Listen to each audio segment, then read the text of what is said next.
What's up, everybody? Welcome to IGN Game Scoop. I'm your host, Damon Hadfield. Joining me this week is Justin Davis, Scoop. Tina Amini, Back. and Sam Claiborne. Hey, everybody. And we've got a great show for you this week. I thought we were going to do the wave. We're going to talk about that very impressive Unreal 5 engine tech demo. We're going to talk about Ghosts of Tsushima, which we just finally got a nice long gameplay demonstration for. But first, I'm sorry. Can we just hold on a second? We've been shooting the show from home for a long time now. Had the same background for so long. I've been wearing the same hat. I feel like we need to mix it up a little bit. Hit one second. Okay. Great. Cool. Whoa. Is that a screen? Oh yeah, it is. Oh my goodness. Whoa. Oh my goodness. Yeah. Oh yeah. One day I was scrolling through Instagram and That's how they get you. This baseball cap with an LCD screen on it showed up, and I knew I had to get it for this purpose. Did you have to learn how to program? No, there's an app on your phone that you use to type in whatever you want. I can make this say whatever I want. Yeah. What about colors, though? I don't know if there's colors or not. What's one other thing you've made it say? I could also adjust. Oh, I made it say Kingo, and I showed it to Kingo, and he laughed. Nice. I'm sure he knew what it said. You can also adjust the animation and have it go from side to side, whatever you want. So we're going to be able to use this in any number of ways on the show. I think this is the refresh. This is the refresh Game Scoop has been needing, I think. Yeah. I can see that. And if you're just listening to this, the audio version of the show, I'm wearing a very expensive looking hat with an LCD screen on it that says Scoop. And nothing else. He's wearing nothing else. That's right. Worth tuning in for. Hopefully there'll be some underwear with an LCD screen on it I can buy from Instagram. Complete. Okay. Okay. Hopefully everyone got a chance to watch that Unreal Engine 5 tech demo running on a PlayStation 5, captured from a PlayStation 5 that went up earlier this week. What do you guys think? Were you impressed? I mean, it was certainly gorgeous, but so are tech demos meant to be. I thought it was really, really pretty, and I thought it was a game I would play, which is funny to say for something you watch for about as long as an E3 reveal. But if that was Nathan Drake in that game, it would just make total sense. It was kind of funny how Uncharted-y it felt, even with the colors on the wall that you climb and everything. Crossed over with Infamous or something. Yeah. Tomb Raider. Yeah, with the ending for sure. Yeah, I thought it gave me Tomb Raider vibes for sure. Yeah, Tomb Raider also. It's great. I thought it was great. They talked a lot about triangles. That's specifically. Millions of them. That was everyone's big takeaway. Yeah, I think my favorite headline was from The Hard Times, something along the lines of there's just a shortage of triangles in the world now thanks to this new Unreal Engine tech. We're not talking about polygons anymore, just triangles. Yeah, particles. Particles make sense. Lumens. Nanites. Lumens. We did talk about lumens a lot too. I mean, it was really impressive. I think I think the most exciting thing about it was this was sort of the first real, and it's weird to say that because it wasn't really a PS5 reveal by any means, but it was the first connection to that in a tangible, genuine way that we could actually look at. But again, it's a tech demo. You know, how expansive is that going to be across how many games? Is it going to be in the immediate launch window, or is it more 2 years into the console's life cycle? Lots of questions around that stuff. I don't think it's actually going to be available until 2021, so I wouldn't expect to see that tech in any launch games. But a lot of people. Did you guys see that we found an old Unreal 4 demo for the PlayStation 4, and it was the exact same marketing beat, and it looks pretty good, but it's kind of choppy and janky. And games I think look better than that now, which is kind of cool. For sure. Ghost of Tsushima. That looks better than that. Yeah, I really appreciated that. It spent a lot of time talking about how it will make certain aspects of game development easier. They had this flock of bats that weren't actually bats, that someone animated. It was just particles that were made up to be all fancy and move around like a flock of bats. And that's something that keeps bugging me about next gen. Is okay, so you're gonna have 8K textures and these incredibly detailed game worlds, but it's going to take teams of thousands and thousands of people years to make them. The graphical power can only be taken advantage of if you have the ability to make these detailed worlds. So seeing software catch up to fewer developers able to create worlds and caves and trees and things like that faster and more efficiently is like a totally critical part of the next gen puzzle. Yeah. Hey Justin, a flock of bats is actually called a colony of bats. Whoa. I just looked it up. Sometimes they're also called a camp of bats. Yeah. There was also the other bullet point that really related it back to the PS5, which was like load times and the fact that it's running on an SSD, which is much easier for kind of speaking to Justin's point of it's able to render a lot easier just because of the hardware. So even if you had this big vision and you wanted a lot of animations and effects, like all the rocks crumbling down and the bats flying around and like lots of those little details, it's difficult to contain it within a bandwidth, but the idea was that, that within this engine and the PlayStation 5 hardware specifically, they speak to each other in a way that it would make the accessibility for developers to create that level of environment across like even smaller studios with smaller teams. Yeah. A lot of people were that game. I wonder if like that detail that you see in that game is going to be preventative of things that I like in games like exploration, where it's like, you can make a game look really good and all that detail is great, but like, a human character can't really traverse a bumpy stalactite covered cave or something that's like so detailed. So you kind of need to, like Breath of the Wild, simplified its art style and then made it so Link could like just climb every single thing in that game. And I'm wondering if like, if we're going to see beautiful games that are more of that linear Uncharted style, which is I like, but I don't like it as much as the climb everything. They talked a lot about automating certain animations that used to be done by hand or keyframing of just like, oh, you don't, a programmer doesn't need to say like, she's going to put her hand there to like step through this door. Like that just happens when they get close to certain surfaces. And same with, I thought the sound was really cool. Like if you're a sound designer, you don't necessarily need to go into a cave and like record all these sound effects. Like the hardware, or I guess the Unreal Engine in this instance, supposedly, like I'm a little skeptical, but can know like the shape of the space that you're inside and like change the sound effect on the fly in real time. Cool. We all need better sound bars now. I just got rid of my sound bar. I've always just used my television speakers. I've never had a sound bar. I've never had any type of surround system. I know I'm missing out, but I got rid of my I started using these headphones to play video games, and oh my god, there's a whole soundscape. There's a whole world of sound that I didn't even know I was missing until I started using headphones. When I played at work a lot, I did. This is why I like subtitles on movies and TV shows, because they'll just like tell you every level of detail of things that are going on, conversations in the background. You're like, oh, I didn't know that context without subtitles. Final Fantasy is so funny that way. It has that cue of background character text, and you only hear like the word like dog as you go by, but then the person's like telling this elaborate story about how they saved their dog from a fire. It's pretty funny. If you watch The Mandalorian with subtitles, you'll constantly see the child coos. Yeah, I love that. The child coos. A lot of people were taking that Unreal Engine 5 tech demo yesterday as a win for Sony, since it was sort of aligned with Sony running on a PlayStation 5. And then all day long, you get people trying to correct each other in the comments, being, it's not a PS5 demo, it's an Unreal Engine 5 tech demo. I just think it's interesting. Like you mentioned the last Unreal Engine 4 demo was also sort of aligned with PlayStation. It was captured from a PS4. So there must be some deal between Unreal and Sony. Yeah, it was interesting because Phil Spencer actually tweeted out, I think this morning or sometime recently, following that demo drop, talking about Hellblade 2 and how like a lot of their first party studios are working on the Unreal Engine as well. He neglected to mention Unreal Engine 5. We suspect because he's talking about Hellblade 2, it could be insinuating that, but so it sounds like it is a partnership deal. We're currently trying to dig into that. So if we find out that it is Unreal Engine 5, you guys will be the first to know.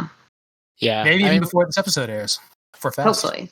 We know that Unreal Engine 5 is going to work on PC games, Xbox games, PlayStation games. So yeah, aligning the announcement with like it's running on a PlayStation 5 is, that's marketing. Yeah. Also, really good timing for them following Inside Xbox, considering there was all that clamor about this isn't gameplay and it's not running, on that level. Like we can't really see how these things are going to look. But we did have the first next-gen gameplay for the Ascent on the Xbox Series X, so you can see that stuff. Yeah, check that game out. It's really cyberpunky and cool. Not like the cyberpunk game, like the cyberpunk genre. We could have played this. What? This was going the to be demo? at GDC. We got that scoop. Oh. Our That's the reporter thing, Matt Kim asked, like, was this a real game? And they're like, no, but we are going to have it playable. Which I don't even know what that means. Like, does that mean they would have had PlayStation demo units there, or would they have just gone with the PC version for that? Like, it's so probably just fascinating. running off a PC. Mm-hmm. They would have done the guess thing where too. it's like it's locked in a box, right? And you can't Either actually way. see what it's running on. What if they revealed that though? What if like they waited a couple months and they're like, and you guys actually all played a PlayStation 5 because inside that box, and they're like, open it up. With like 20 locks on it. Yeah. For real. I feel like that's a huge security risk that Sony would not take at like giant GDC convention with a bunch of people floating around. It would have been like our Animal Crossing demo at PAX. It would have been on 2 Switches that they're going back and forth on. Do you think it's co-op and somebody gets to be the lady and somebody gets to be the drone and the one person just gets to be the sun? Because somebody was controlling. They were controlling the sun, to show like how it's bouncing off really realistically. Right, I'd play as the sun. I think that'd be really fun in a game. You do play as a sun in a video game, and it's a Sony one on the Vita, and I forget the name of it. Do you guys? I thought you were doing like 20 questions here, and I was like, it basically is because I forget the name 2005? of it. Are you not? Are you talking about Loco Roco? No, if you said it, I would know. Because if I beat Loco Roco and I found out that Loco Roco was the sun, that would be the coolest twist. What's baffling about this was going to be at GDC is that Mark Cerny's baffling talk was also going to be at GDC. So why didn't they include this in his talk that they put out? I think people would have been a lot more receptive to that presentation if they could actually see this stuff. Yeah, it was all at GDC. That's a really good point. But maybe their GDC presence was going to just be PCs, and then now that they needed to delay that, that's when negotiations happened. Could very well be the case. Maybe. Hey, Tina, did you figure out what game that was? No, I'm still Googling. Here, hand me your phone. Okay. Wait. See, it doesn't look right to me. I hope it looks right on the final product. I can't figure it out either. It worked out. It was just slow. We need more practice. You guys needed to play it cool. Look, we had it. Damon and Justin, you just needed to play it cool. That's all you needed. Yeah, you needed to believe in it. I was on board. I can see it. All We right. can see it in the corner. I feel like your guys' phone gag is just trying to take away from my hat. It's true. We felt outshined. Well, at least we prepped you guys for that for the phone gag. The hat came out of nowhere. Also, you got a lot of triangles behind you. I know. Not quite billions of triangles, but Better rendering than any of our triangles. Mm-hmm. Should we move on to Ghost of Tsushima? Yeah, the last thing I was going to say about Unreal is I saw like this crazy who's on first happening over and over and over again in the comments of like, wait, so that was playable? Yes. Yeah. So it's a video game? No, it's not. But you can play it. Yeah, you can play it. But how is it not a game? Like I understand. Yeah, it's not technically a game. Yeah, like what makes it not a video game? Like what makes it not a 60-second video game? And the point of it being playable is that it's not pre-rendered and they're not faking it. Like you can actually adjust this stuff in real time. But I saw it all over message boards and IGN and Twitter all day long, and it tickled me immensely. Mm-hmm. It's called Tearaway. Media Molecule? Oh yeah, Tearaway. Oh yeah. You can use the camera and then put yourself in the sun. It's very cute. Yeah, that's right. We'll talk more about putting yourself into video games later on. Yeah. Wow. Just all right.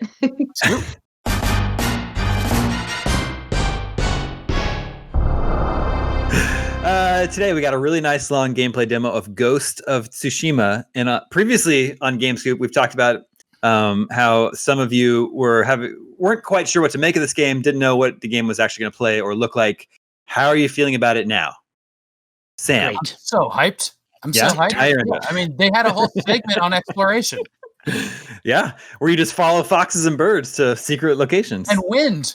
Yeah, and the wind. There's no HUD, and like it just has these gusts of wind that you follow, and then you follow a fox for a bit and a bird. Yeah, it's so me. Like I love that game. I love exploring and nature and finding cool things, and I just hope that the things you find are worth it, and they actually adjust that a little bit too. That's good. I think the combat looks a little jank, so we'll see how that turns out. That's just how samurais fight. Yeah, maybe. Samurais are famously janky. Yeah. Yes, it's the jank of the era. There was a lot of limbs missing by the end of those fights too. That always troubles me a little bit in video games. It's hard to watch. Go ahead. The wind thing is clever because I love that they're sort of redefining these like very basic gameplay elements or like tutorial elements or whatever. like in one scene where they're describing the stealth combat versus, all out open combat, like you can even use fear against your enemies. And it's just like where you throw a rock and have them like kind of scrawl out to go surprise them behind them. They're like, what was that? Yeah, it's a good way of describing it. Firecrackers is cute. Yo, man, the stealth kills are gross too. You like stab up through a chin. Every game. I feel like that's the loudest way to kill somebody. But it seems to work in video games. There's never one person that doesn't die and it's like, hey everybody. I just got stabbed. I'm not dead. Yeah. Last crying breath. Ow. Wake up, everybody. I think the game looks great. I'm way more interested in it now than I was before. Ironically, because it actually looks fairly traditional. Like it looks like Assassin's Creed. It looks like Assassin's Creed or Far Cry or The Witcher. And I had some amount of concern that it was going to be some very weird, different samurai game. Like, some samurai face up, just some really odd feeling thing. And like, I think some people's hype levels will probably be smaller because it's got these indicators for how visible you are and like the stealth. It feels very traditional, but for me that puts me at ease. I'm like, oh, this is a game that I want to play. Assassin's Creed Odyssey is a couple years old. Now I'm ready to explore a new big gorgeous open world, and of course I'm going to be a stealth character, of course. For as long as I can. Strike. Yeah, exactly, for as long as you can. Yeah. I also didn't think, like, photo modes are cool and all, but I didn't think the photo mode demonstration would be as exciting as it was. But you can pick the particles that are displayed if you're doing like a video, if you're capturing video in an environment, you can pick the particles. Like you can pick the leaves, you can pick the direction of the wind and like what direction the leaves are blowing in. It's just so detailed. I don't think I've ever seen something as robust as that. Yeah, it was very cool. I thought it was a little strange when the voiceover guy was like, it wouldn't be a Sucker Punch game if it didn't have photo mode. I was like, well, I don't really... That's not like the first thing that comes to mind when I think of Sucker Punch, but okay. Maybe they have like a really early photo mode or something. That was surprising to me too. They're just trying to reestablish their PR identity. Okay. PM. Japanese voice track is cool. I also thought the Samurai Cinema mode was cool. Just make it black and white, add some film grain, add some wind blowing. It actually really, really strikingly looks like a lot of old samurai movies. I thought My first question was answered, with the, can you play it all in Japanese from the start? I think that's so cool because like the kind of gruff, men in Japanese accents was like really kind of silly sounding to me when I was watching the demo, but they gave you the option. It's great. It's the Babylon Berlin issue. Mm-hmm. Same thing. Yeah. When they showed off the Japanese voice track, it seems like the lips were synced for English. So I don't know. Hopefully that will be sorted out. Oh, okay. Hopefully that'll be sorted out. They got a few weeks. They have a few weeks. Yeah. When it's out, July 17th. Yeah. Yeah. Same day as Mario, right? Yeah, you're getting ahead of ourselves. You didn't write that down as a topic for us today. It's a surprise topic. We just got the news today. I think this is that sort of gameplay demo is just what Ghost of Tsushima needed to get people excited for it. I think that game looks very cool, and I'm totally on board.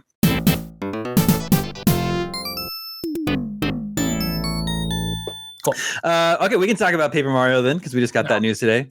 It's July 17th. Perfect segue. Same day as Ghost of Tsushima, Paper Mario, the Origami King.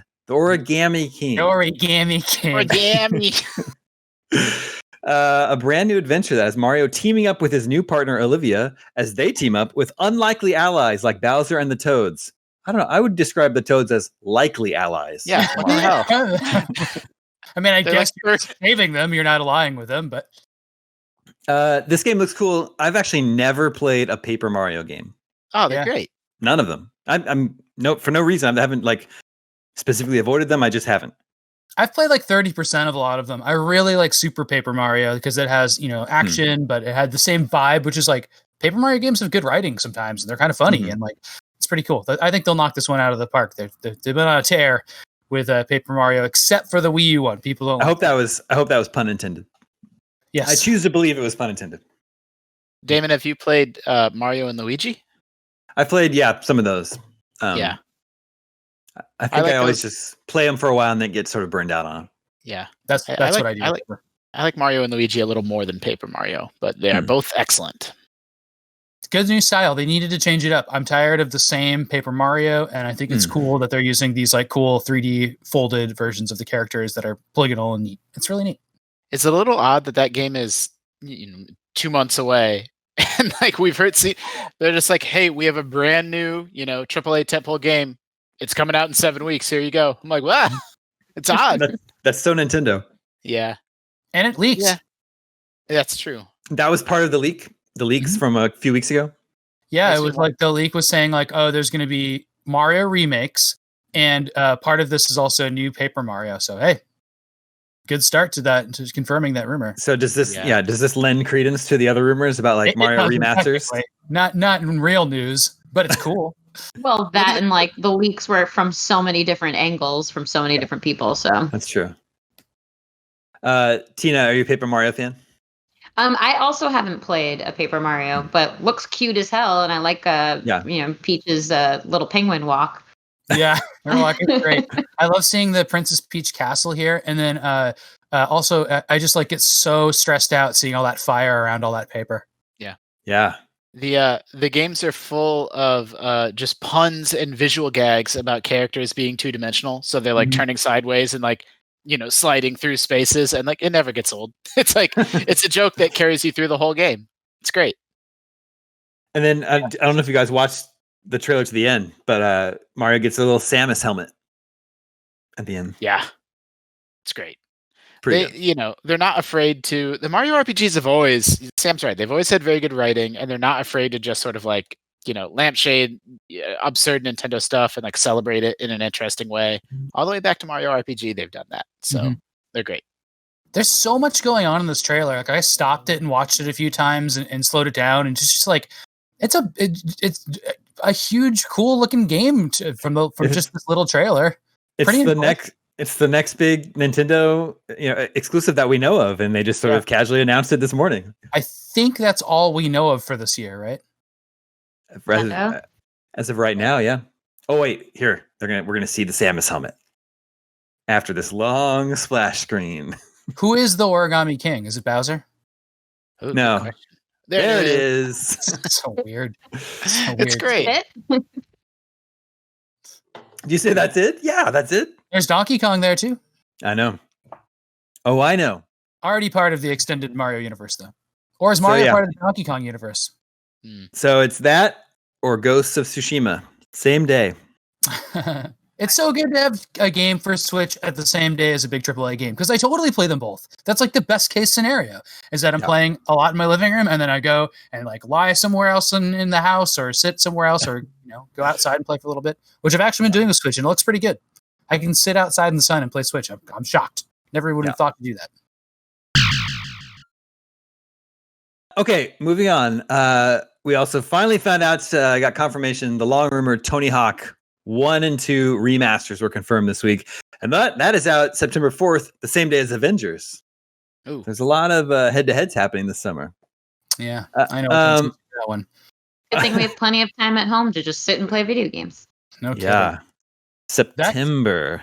I've never played a single. Yeah, there's also other games in September. Yes. No, I'm just saying, like, are we still going to be here in September? Yeah, probably variations of this. I really like. Well, go ahead. I know. I forgot what I was going to say. Well, I just want to know if you guys are excited for this.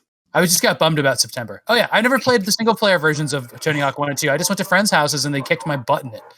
It wasn't fun. Oh man, it's totally fun to just pass the controller. That's how you play these games. I think that's the best way to play these games, because on each map there's all this different stuff to unlock and find, and so you like take turns doing that. Oh, that's cool. Yeah, I think you need like time to get familiar. If you're going to a friend's house who has it and has been playing for hours before you've even arrived, then it's more fun when you're on each other's level. Yeah, exactly. That's exactly the problem I've had. I do love that they still have split screen too. Like that's, I feel like so few games do that, and having that opportunity, if comes the time that we can actually hang out with people again, would be nice to play games on a couch together like that. Yeah, exactly. Yeah. I wish we had this one when I wish we had a big office to play this one in. It looks so good. It looks really pretty. It's a cartoony game originally that they chose to go with this like really pretty art style. It's kind of surprising. Yeah. They said, sorry, Justin, go ahead. Well, yeah, I just completely agree. Like the visual style, how, it's more than an update, right? Like it's completely redone from the ground up to look contemporary to 2020. And, every single thing that they said in their announcement was like ticking all the boxes of like getting all the correct soundtrack, elements back, and how they rebuilt the courses, and just the feel and the animations, and making sure that like that muscle memory could return from people that played Tony Hawk a lot. Like everything is right. So I'm very, very excited. I'm bummed it is $60. Mm-hmm. Yeah. Do you think the muscle memory thing holds up from that many years? Well, no, like I don't think anyone probably literally has muscle memory from the 90s, but I just mean like they really said that they put a lot of care and time and attention into like tricks taking the same amount to complete, and like the jumps and landings and grinds and all that stuff feeling the same. Like that's really important to them, which a lot of updated games get wrong. Sure. And the point about I imagine it kind of comes back after you play a few rounds. But I liked the point about like the photoreal quality, and I have the quote from them that they're saying like, we're using scanned material from getting the skaters to come back in and get scanned, photogrammetry references for textures and assets within the environment, so it all just looks luscious and beautiful. Let's make it feel like you're in a skate video. Let's make it feel like you're in a Thrasher magazine taking that really awesome shot.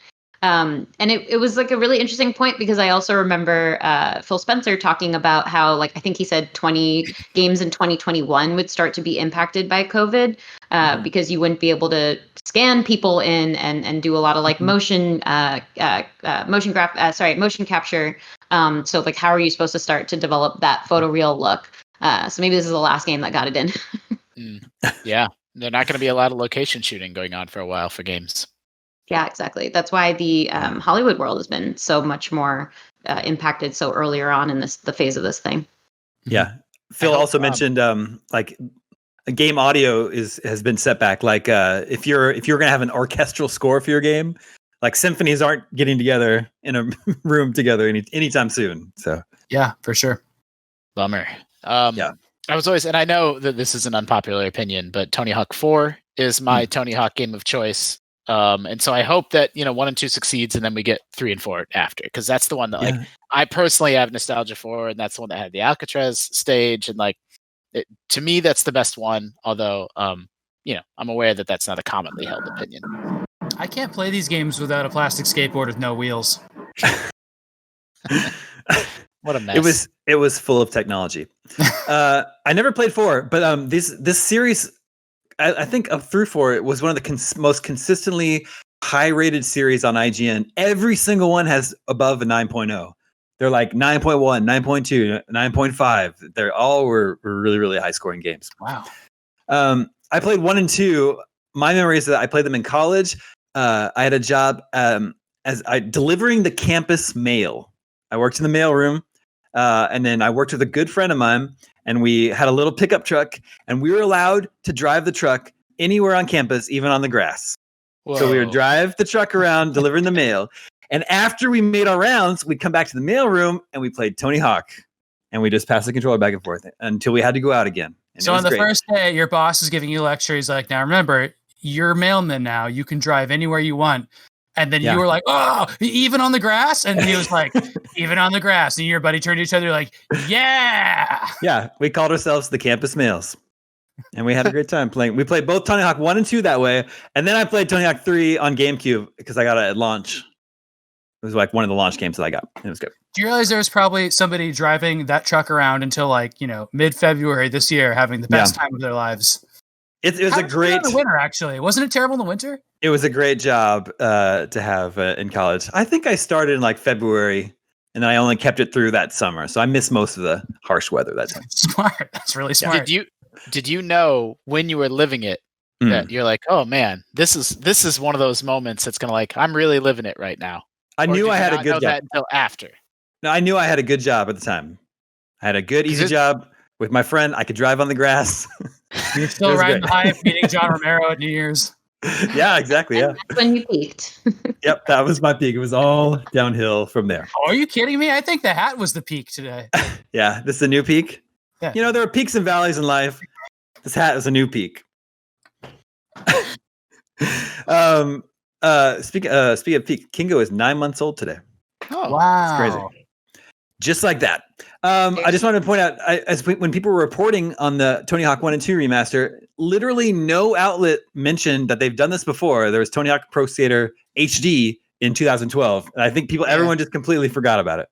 Yeah, that doesn't count. Which is fine. IGN gave it an 8. I think Nick Vargas reviewed it for us. Yeah. Well, why was that glossed over? I kept on being like, they already did this. And I don't know. I don't know why. I think people. Well, where were you, Damon, when we ran our news story? I was right here. You were the news story. Did you mention it IGN now? Yeah, it was delisted from stores in 2017. So maybe that's why people have just completely forgotten about it. But then I did not even know there was a Tony Hawk 5 released in 2015. Tony Hawk 5 is a disaster. I think we gave it, a 3.5? We gave it a 3.5. Yeah. But that's not actually a disaster on our scale. What is 3? 4 is bad. Sam should know. Sam has all these. 3 is bad. Just bad. 4 is mediocre. Mm-hmm. Well, anyway, it got a 3.5. It's a horrible game. And I don't know if this story is true or apocryphal, but I heard it came out on the day that Activision lost the Tony Hawk license. So they literally had to wow.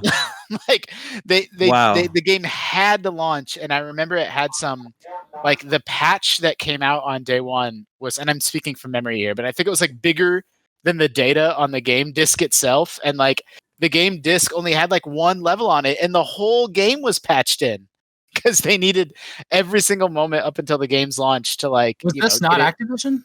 No, this is Activision. So maybe they did. Maybe they had to get it out in order to keep their deal or something. Well, yeah, they had a deadline that was absolutely immovable, and the game's horrible, but it's kind of a miracle that it exists and came out at all. Yeah. Before we bounce off this, Sam has one of the best ideas for a video game I've ever heard, but I won't bring it up if you want to keep it a secret. No, go for it. Well, I think you should tell it. It's your idea. I don't know what you're talking about. Your idea for a skateboarding game. I really don't know what you're talking about. You had an idea for a skateboarding game set in the 80s. An open world skateboarding game set in the 80s. Yeah, that would be pretty perfect. It's great. Why don't you do that? Everything would be the cool fishtail, wide body neon board, slime ball wheels. There'd be all these. You'd have the punks with the big mohawks. Mm-hmm. Everything would be pool based. Yeah, but everybody could skateboard. The Valley Girls could skateboard, and the preps and the jocks can skateboard. It's fine. You'd buy from a guy named Rodney who looked a lot like Rodney Dangerfield with the mohawk. Skate or die.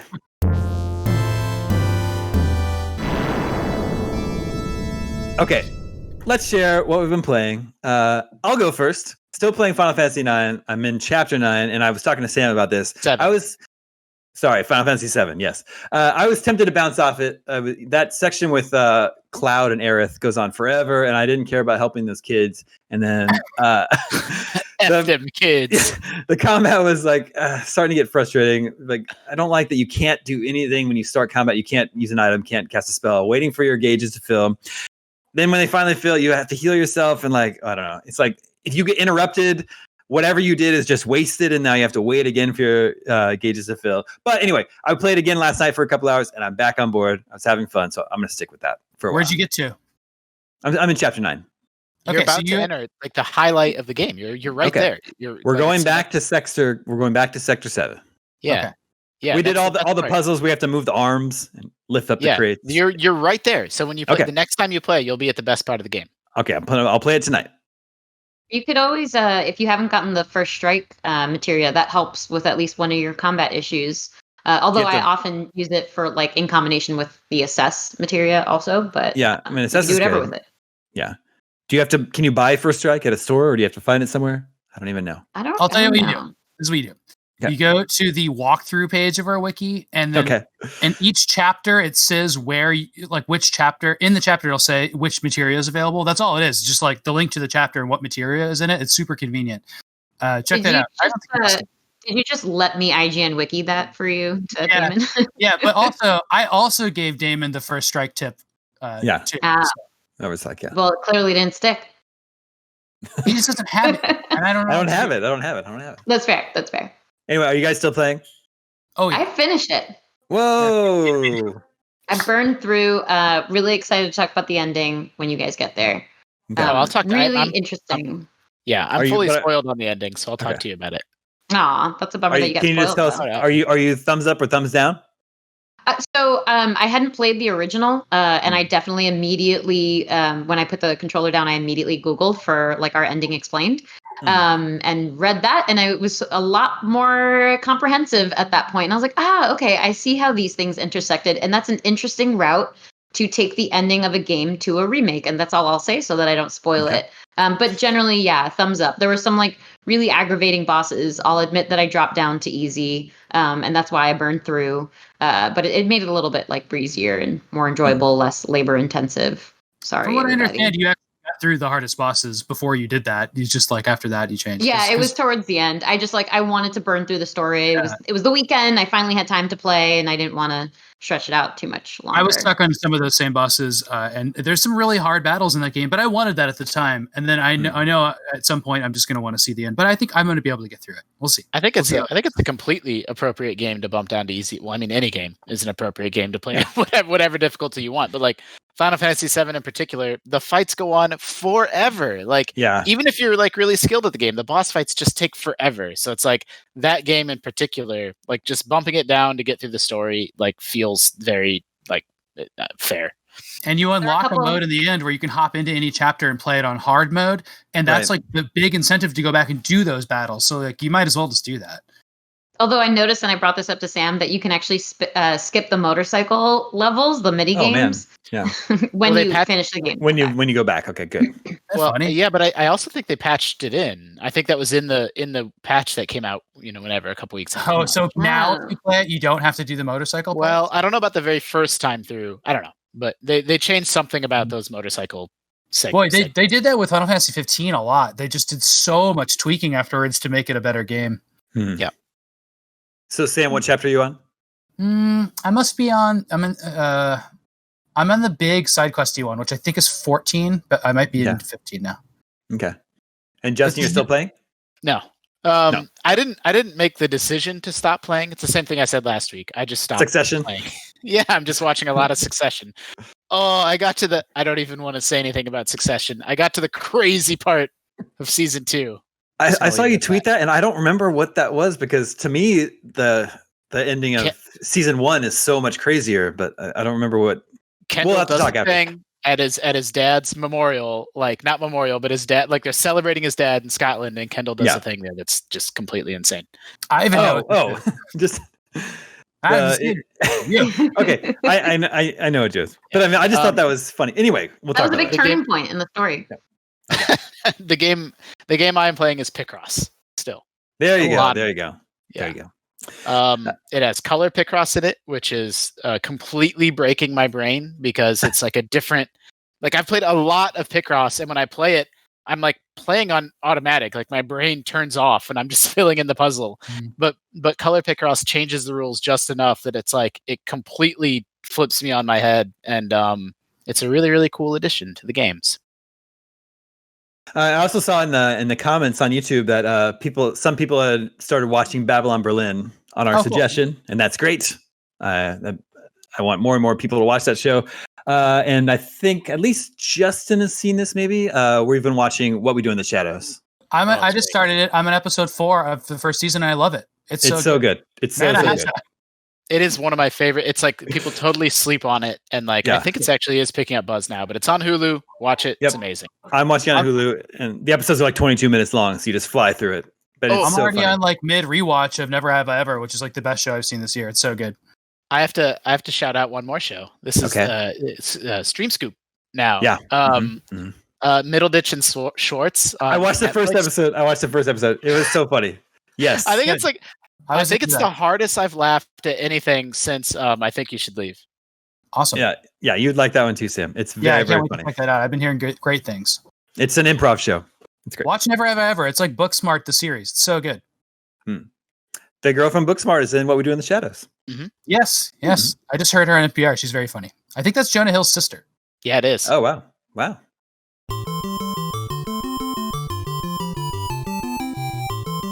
Okay. Let's check in with the listeners. Hi. Hey, listeners, remember you can reach us at the email address, and I'm realizing this would be a great use for the hat. Next episode, Game Scoop, at IGN.com, just like James and Sutton UK did. And he says, a couple weeks ago on your pod, you discussed characters' facial customization options. I remember one of the old FIFA games, 11 or 12, had a functionality where you could upload a picture of your own face, put it on your own self-made player. At the time, I thought this was a great idea and would have hoped to have seen more of that in today's games. Would the Scoop panel use this feature if it was still around, or would you avoid it? I like this feature, and it is true that not many games use this. I think I'd be worried about... What's that, Tim? I said you're a host. You like seeing your face everywhere. Yeah. I mean, I always model characters after me, but I think like a direct representation might be weird. Like, what if it interprets your face all wonky, and then it just makes you sad? But that makes it funny. Like I remember Rainbow Six Vegas let you scan your face in the game, and I looked like a deformed version of myself, and I thought it was so funny that was my character in the game. That? What camera was available? The Xbox 360 camera. You just bought that for that? Or it came with my Xbox? I don't remember. It was like just it was a tiny little Ring camera. Yeah. Well, you were working at it. You probably had it. Wasn't there an NBA game recently where you could scan in your face using some technology? But I think that was.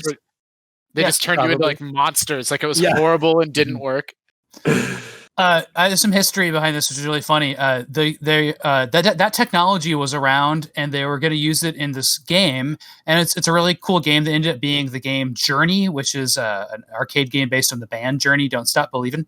Yep. And they put the camera in there, and immediately people took pictures of naughty things, and then so that would go on your character's head, and then you'd play it. So instead, they're like, well, we'll just scan in celebrities and keep it locked.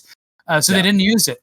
Until very recently, now it's back in arcades, in Jersey Jack pinball machines, especially, which we have in our office. They take a picture of you and put you on like a wanted poster, or like put you on an Oompa Loompa bubble in Wonka, and like all this. They do stuff like that, right? And for that, the breakthrough there was so people didn't put their butts in there.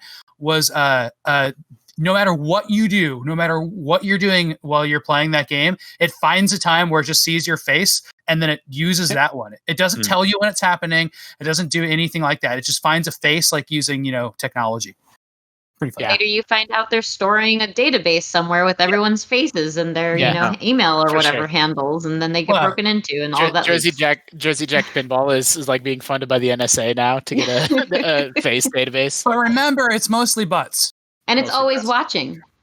It's always watching. It is, Sam's right. The reason we didn't see this more in games is because everyone just instantly, it was just genitals everywhere. It's the same thing with Pac-Man, with the original Pac-Man name. It was just immediately changed. Yep. There are some other reasons for it. Like they wanted to include this mode in Perfect Dark on the Nintendo 64. But I think, actually, I pulled up the IGN article from, when is this from? February 2000. We wrote about this. Perfect Dark ditches face mapping. It says, at last year's Electronics Entertainment Expo, Rare's 3D first-person shooter Perfect Dark was unveiled, and with it, a whole host of ingenious new additions over GoldenEye 007. Perhaps the most exciting innovation presented was a face mapping feature that enabled players to take a picture of themselves with a Game Boy camera and import their face onto a polygonal character in the game. Unexpectedly, bad news came this week when Nintendo, demonstrating a much more complete version of Perfect Dark, regretfully announced that the face mapping feature has been scrapped. They attributed the ejection to insurmountable technical problems that forced Rare to remove it. Evidently, the face mapping feature itself worked brilliantly, but the game would crash anytime gamers attempted to use their newly created faces in actual play environments. Some rumors suggest that politics may have had a hand in the deletion, concerns over the face mapping feature, and more specifically how violent it might look to the mainstream press, which is already gunning for the games industry, could have contributed to the feature's demise. Sure, yeah. Can you imagine a company saying, like, we couldn't get it working, it was crashing our game all the time now, as an excuse? That would never really Nintendo first-party game. Yeah, it just crashed too much. That really jumped out at me too. They would never in a million, they'd make up any excuse rather than just say, "Oh, we couldn't get it to work." Yeah, it would never happen. But the irony is that that's probably a lie, and it probably was politics, right? Like, like how long until someone makes a stage where there's like children being shot, like all kinds of. That's all. The only children were playing that game. It was just going to be kids shooting each other. And 2000 was that's the year after the Columbine massacre, so it was a big top of mind thing. Yeah, for sure. Yeah. Anyway, I think the feature can be amusing. I do wish I saw it more often, but I guess I totally see that it can be hard to police that when people. We always have the discussion about when we use our own tools to make things in games, we don't make things that look like ourselves, though, right? Yeah, that's true. Isn't that the case? Plus, it's more. I guess. Yeah, it's more. You do. Yes. Well, yeah, it does. Yeah, Speaking it'd be more of Unreal fun. Engine 5, they say that hair physics are going to look so much better, and that's been my one huge complaint. Is I like to have long hair, and long hair on video game characters never works. Oh yeah, that's a really good point. Like that's the worst looking type of hair for video game characters. Oh, yeah. It's just regular long hair, right? Yeah, a lot of people don't even have it. It's like shoulder length at best because it starts to clip at the shoulders. Yeah, it just goes inside the body. Yep. Is there any game that you think does it pretty well? I feel Long hair? like Laura's probably had her hair in a ponytail, and that's kind of worked out. So it's like a fake out long hair. Yeah. But yeah, Journey was Animal really Crossing. beautiful. There was no hair, but it was a lot of like fluid scarf looking It's that physics. scarf. Yeah. The Animal Crossing cartoon hair looks pretty good. Someone else wrote an email this week, and I passed on the email because what they were mentioning was something I hadn't experienced recently. But anyway, they were complaining about, and I'm sorry, I don't remember your name. They're complaining about how in video games, when characters are in bed, they always lie on top of the covers. Yeah. And then when I was playing Final Fantasy VII last night, when Cloud is at Aerith's house, they show him and he's just lying there on top of the covers of the bed. Sure enough, and I was like, that guy's right. It drives me insane. Final Fantasy is the game that jumped out at me too, because not only is he just laying in the bed, but like he's got his boots on and like he's still got his big He doesn't shoulder have thing. Any sort of sleep shirt or shorts. Like, Look, you guys know how awkward Cloud is. He just didn't want to get under in the sheets and all. He's trying to be a good guest. But he can take his little bolty shoulder thing off. Yeah, but then is he really an ex-soldier if he takes off his uniform? Yeah. He's got an identity to preserve. What's he always blame thing? Oh yeah, the Mako. It's the Mako. the Mako. Yeah. Why are you being awkward? It's the Mako. Oh my gosh. What is Aerith's mom's problem? Jeez. Like, she gives Cloud the dirtiest looks. They will surprisingly explain that in the story at some point. She has a very interesting relationship with Aerith. Okay. Hey, all right. You had the part with the pizza party, right? Oh yeah. And then That was we a long never time get to have the pizza. Cloud never has any pizza. No. Can confirm, having completed the game, no pizza. It's ridiculous. And also, That's I think I'm supposed to go on like 4 dates by now. None of those have happened. It's coming in. We've all part been two. battle dates. Hey, Tommy. World's happiest cat. Yeah. Kill me. That's a good view, though. Wow. Aw, we got a little wink. Your camera's so good. It just adjusted the focus to her little whiskers, and now it's blurring out the background. It looks really good. Yeah. It's portrait mode. Yeah, It did it's portrait mode. It looks so good. It pulled focus. That was Oh, look at her little toes. No bean. Okay. All right. She's had enough. I heard the meow. Yeah. Put me down.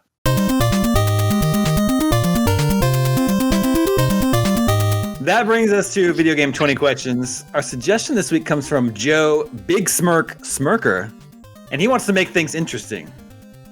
He says, if you win, if you name my game for 20 questions, I will make a $100 donation to the Red Cross for coronavirus relief under the name Game Scoop. Oh, That's cute. but just like do it if we lose as well, or maybe here's Just do it if Game Scoop sucks. yeah. Make it That's under good. Game Scoop That's rules. really Or Game smart. Scoop sucks. Or double it if we lose. All right. Well, let the questioning begin. That is a very sweet gesture, but I don't like feeling like I'm normally just spoofing and goofing during this segment. Now it's really on. The stakes Yeah. are high. Mm-hmm. Okay, did this game come out before January 1st, 2000? No. Are there vehicles and or skateboards? That you can control? You're asking all of that?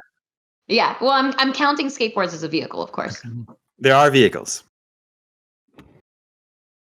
Should we ask if they're skateboards specifically? Is this a game from a company that has an E3 press conference? They've probably had one in the past, but not recently. What do you define as past? Was this game developed in Japan? Yes. Could be Konami. Mm-hmm. That's what I was thinking too. Could be Metal Gear. It's got the Is vehicles. there- Let's just go with it.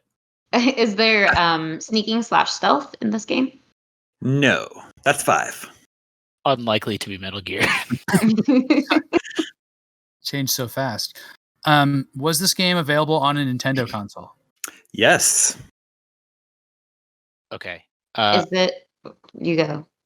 Was this game developed or published by Nintendo? No. Is it on the Switch? No. Is it part of a series? Yes. It's after 2000. I want to know the console. So what does that leave? That leaves GameCube, Wii, or the handhelds, Wii U. Is this a? I don't want to go that far yet. Is it an open world game? No. That's 10. I was trying to figure out the vehicle angle. Like, is it super focused on it, or are you like exploring and then hopping in vehicles? There's a lot of freedom in the game, but you wouldn't classify it as an open world game. So you probably do still stumble on vehicles, and it is not like a straight. Was this on a console was this on a system that has motion controls? No.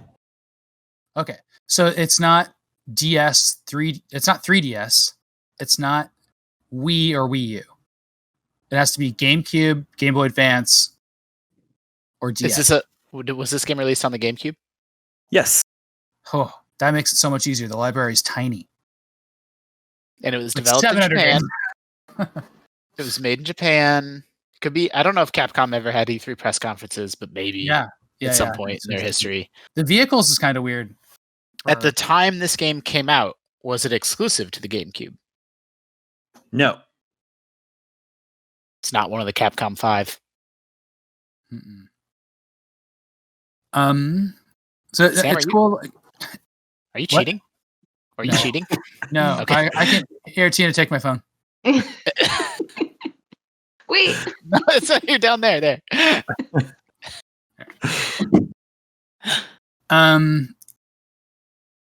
Let's see. It's a cross-platform game that came to GameCube. It has to be something like Capcom or Konami or something like that, you know. Is the developer still in business? Yes. Developer. So it's not one of the other Japanese developers, just like someone from that era that's not with us anymore. Is this an adult game? An adult game? Like rated for teens and adults, or is it for like kids? You want to go like T rating versus? Yeah, T and up. Yes. Well, I mean, I don't know. Hold on. You can cheat, Damon. Yeah.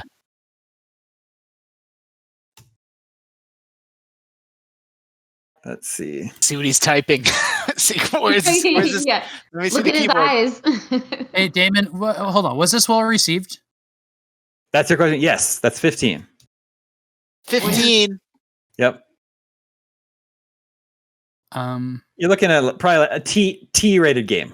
Wait, that would make it 16. If you wanted to answer that question.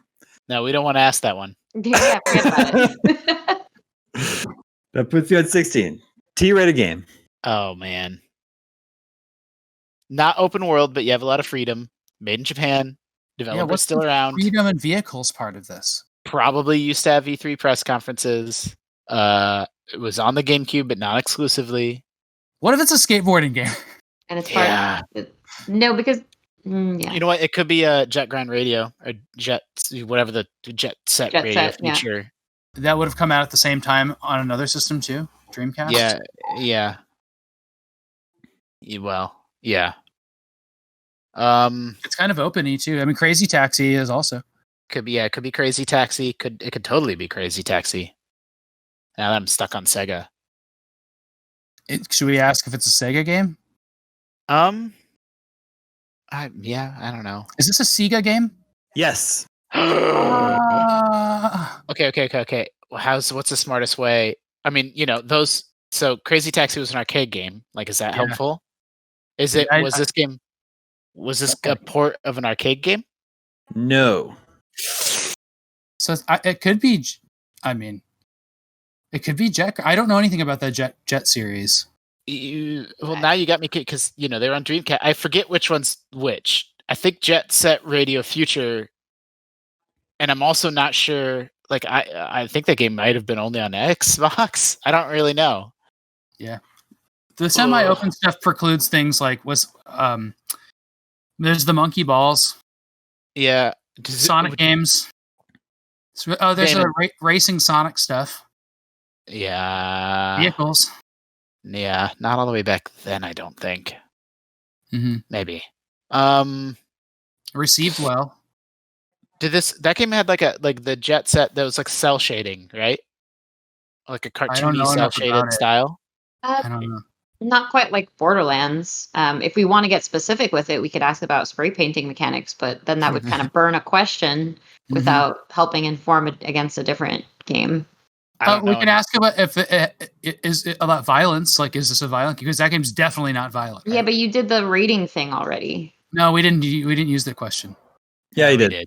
We did. It's T and up. But we don't know how violent it is.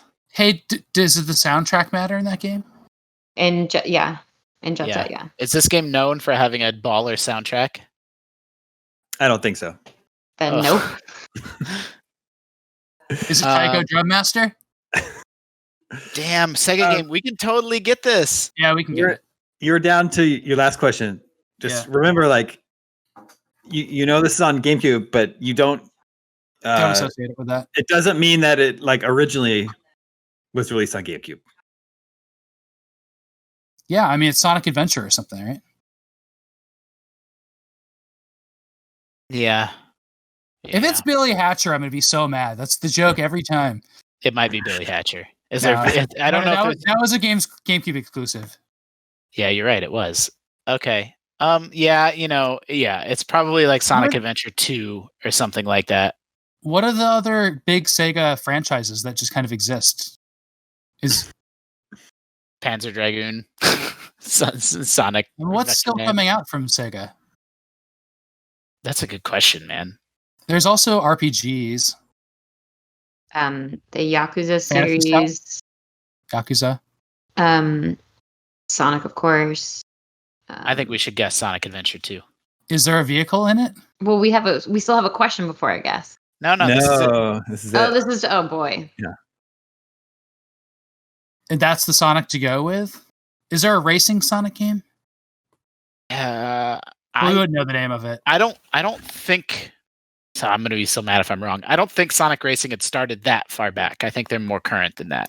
It's just weird that we wouldn't have gotten to Sonic somehow. And also, what the hell vehicle is it? Skateboard? Does he have a skateboard in it? Is this the skateboard? Do we get caught up in this? Yeah. He probably has a snowboard.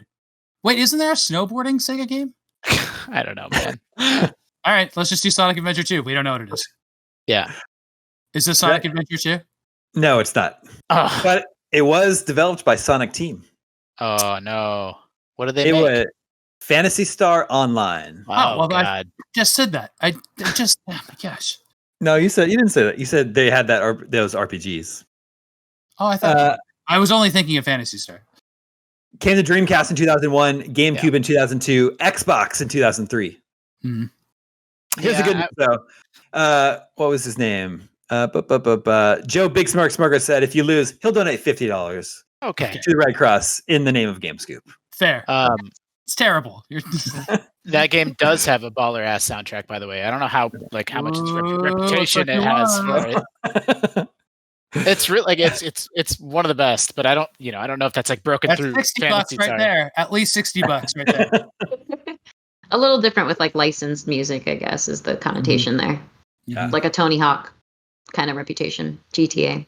Really unfortunate use of that Dead Kennedys song, which is already a bad song, and I don't like that band, even though I like that era in punk a lot.